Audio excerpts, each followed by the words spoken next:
帐篷就是一层羊毛毡子，离着外面我就听着这人在喘气儿，而且呢，在什么呢，在咳嗽。总共就俩人，我在这睡觉呢。我再傻，我是不是应该有点心眼了？我说我操，小付怎么跑这儿扎煤？因为我后面没有扎，在前方是扎煤声。我说这个地方那个扎煤声响，这个谁咳嗽？乌云来了。我当时一激灵，啪把眼睛睁开了。我大眼，我小付没有动静，你知道吗？小付就在这个位置躺着。哎，哥。怎么了？小付窟窿睁开眼睛了，就醒了，因为屋里是黢黑的，我这天井是亮的，小月光照下来能看见脸。哎，怎么了？我一看他，我脑袋啪我就麻了。小付在这躺着睡觉，那谁在扎煤？谁在咳嗽？我就问你麻不麻？当时你哥还是很冷静的啊，你哥义正言辞的说了几句话。我说外面的兄弟，我们屋里可是2个人呢，你知道吗？我乌云不能开这种玩笑啊。小付当时一听我说这话，小付也一激灵，马上起来，他就开始摸家伙事儿。哥，怎么的了？谁来了？我说你没听见声吗？哥，没听见呢。我说你刚才砸煤了？我没砸煤啊。我说不好，来人了。小付还是很机警的，马上把家伙事拿起来了。站着，哥，用不用开灯？我说你先别开灯，肯定不是狼，因为他咳嗽了，我听得真亮的，外面还有砸煤声。我俩再搁那儿细细的听了听，这怎么没有动静呢？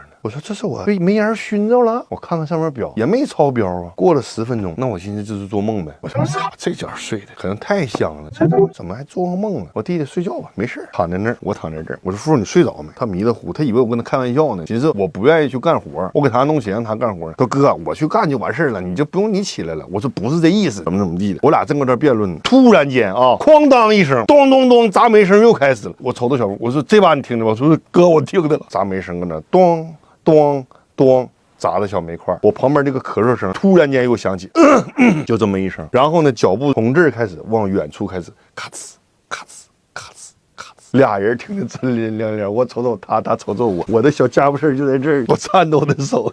哥出去吧，我说别出去了。评论区评论一下，要你出不出去？我方圆10公里之内只有乌云一家，而且那是凌晨2点多，他不可能过来给我砸煤开这种玩笑。早上起来天蒙蒙亮，我俩这一夜就没咋睡了，也没再往深了说，因为在深夜聊这个东西，越往深了聊就是越不能入眠，太害怕了。特意把话题往两边挑，但是这个声音呢，最后一次响起就是那一下了。第二天早上起来，我和小付不约而同的都来到了帐篷包后面，因为啥呢？看看脚印，清清楚楚听见咳嗽声，肯定有脚印，大雪原。我俩走了能有500米吧，一个脚印也没发现。煤呢，在那个角落呢，一块也没动，还是那样。但你说这个事儿怎么解释？这时候我就想起谁了呢？想起乌云苏德了。他走的时候那鬼魅的一笑，我就太记忆犹新了。我抓起电话，小付就眼盼的看着我，说哥你干啥？我说昨天乌云走前特意说了嘴，说咱附近住的人，问我你知道是谁不？我说我不知道，我问问谁搁这儿住，给乌云打电话。我说乌云，这我这附近谁人？他还不说，我就那天有点急了。我说你赶紧的，别开玩笑。昨天晚上2、3点钟，我听见砸煤声，后面又有人咳嗽，大脚步声咣咣的。他说哥是吗？是啊。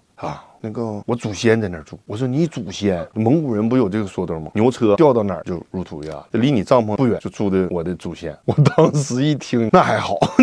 第二天煮了羊腿，敬天敬地敬祖先，从此以后就再也没有发生过这个声音。一个小故事，博你一笑。评论区给我点赞。